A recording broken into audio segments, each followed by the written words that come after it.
The Bloodline story continues to get deeper with The Rock's inclusion, and there's a lot already going on there, so we'll see what's new there.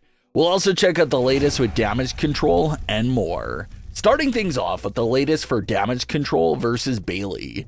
Smackdown was set to feature a tag team match between Damage Control versus Bayley and Dakota Kai. A big returning match for Dakota Kai, who hasn't competed in nearly an entire year. And also an opportunity for Dakota Kai to get revenge on Damage Control for attacking her in recent weeks. So we get to the tag team match, and the big moment that everyone expected to happen actually did happen.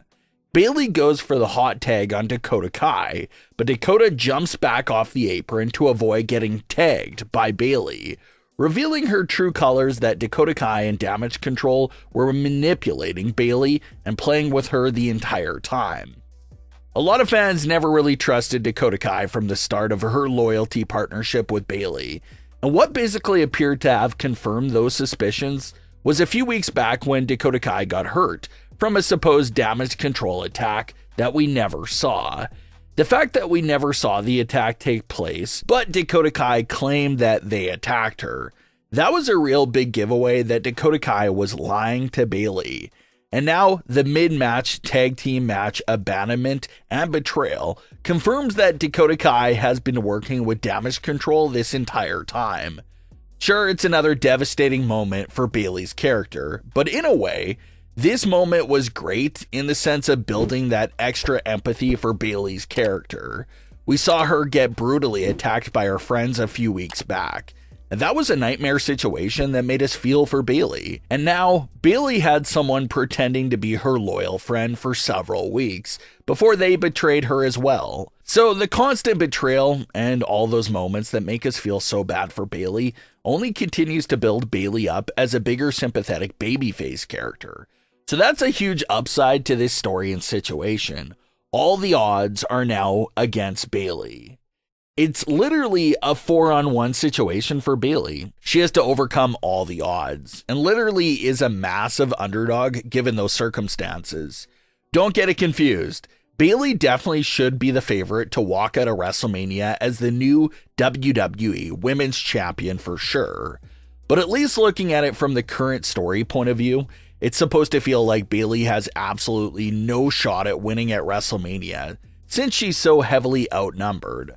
A lot of fans are asking why Dakota Kai did what she did, and if it made sense for her character to betray Bayley in that fashion. And the answer is yes. Sure, Bayley did bring Io and Dakota under her wing and help them with several opportunities. But we also can't forget that there were a few moments along the last 2 years where Bayley would play a little manipulation mind games with Io and Dakota as well. So it does make sense for Dakota to hold on to that grudge for so long and kick it back to Bayley with this big plan of pretending to be her loyal friend, only to backstab her at a pivotal moment. And like we mentioned before, Dakota Kai has a long history of betraying her partners. So the whole list checks off. It perfectly made sense for Dakota Kai to do what she did. It all goes back to Damage Control's promo that aired before Royal Rumble. Bayley called Dakota Kai the mastermind of the group, and with the way Dakota was able to manipulate Bayley for several weeks in a row, we can just see how much of a mastermind she really is. So what happens now? Well, the biggest fan theory that appears to be the most obvious one is that Bayley could go searching along the SmackDown women's locker room for some help against Damage Control. But that may not be as easy as it sounds, because this would basically be like Roman Reigns looking for help in the locker room. Bayley was a brutal heel faction leader for years on end. She tortured and beat down all these superstars in the locker room. So it's a bit unrealistic for anyone to jump right in and help out Bayley. It'll only work if it's either someone that Damage Control never attacked during Bayley's time as their leader, or if it's one of Bayley's old friends. But the Bayley's old friends route does seem pretty impossible because you've got Charlotte out of action, Becky busy with Rhea, and Mercedes signed with AEW. Not a single Horsewoman member is really available right now for Bayley to call in. So if Bayley needs help, it has to be either some type of NXT call-up or another return of some kind. But it'll be great to see where this story goes to next because these odds are really stacked against Bayley. It's going to be difficult to have a face-to-face with Io, or even for Bayley to get her hands on Io, because there's just so many members standing in front of Io that Bayley has to get through first. The Bloodline story also continued on SmackDown with a segment that was nearly 40 minutes long, so that's quite a lot to break down there. Roman Reigns was out first, and he didn't really like the reaction he was getting from the Arizona crowd, so Roman said he fulfilled his duty to appear on the show and was ready to leave. But it was Paul Heyman that stopped him from leaving and reminded Roman that there was another Bloodline-related business that they had to handle, and that was of course The Rock answering Cody Rhodes' challenge. And the look on Roman's face pretty much told the whole story. It was a moment where he started to realize he no longer had full control of the family, and himself for that matter. If The Rock wasn't a part of the Bloodline, Roman could have done what he wanted to do and exit the ring right then and there for the night. But due to the fact that The Rock had to say his piece, Roman was basically held hostage in the ring until The Rock said what he had to say. So right away, you can tell Roman was extremely annoyed when Heyman told him that they had to remain in the ring for The Rock. Heyman puts over The Rock, calls him the world's biggest movie star, and The Rock comes out. The Rock takes some shots at the crowd and then responds to Cody's offer with a counter offer. The Rock proposed the biggest tag team match ever for night 1 at WrestleMania 40, with the match being Roman Reigns and The Rock versus Seth Rollins and Cody Rhodes. He also had some pretty big stakes and stipulation to the tag team match. The Rock said if Roman and himself wins, Bloodline rules are in full effect for night 2's main event, and how Cody could expect a lot of outside interference. But if Cody and Seth win, The Rock swears that night 2 main event will be Bloodline free with no outside interference. The Rock goes on to hit his catchphrase and wrap up the segment.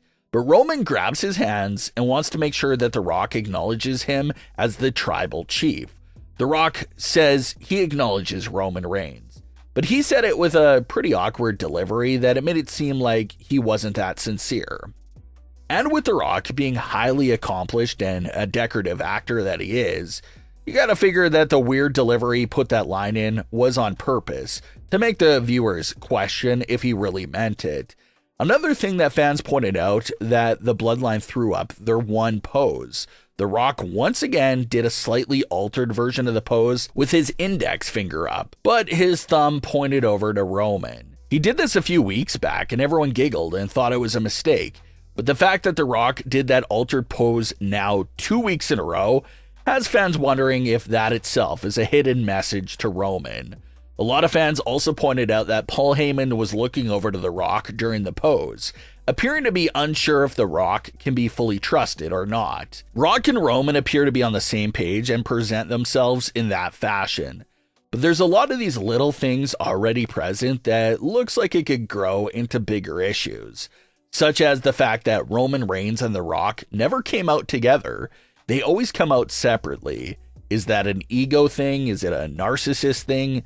They both want that solo spotlight when they come out, or what exactly is that all about?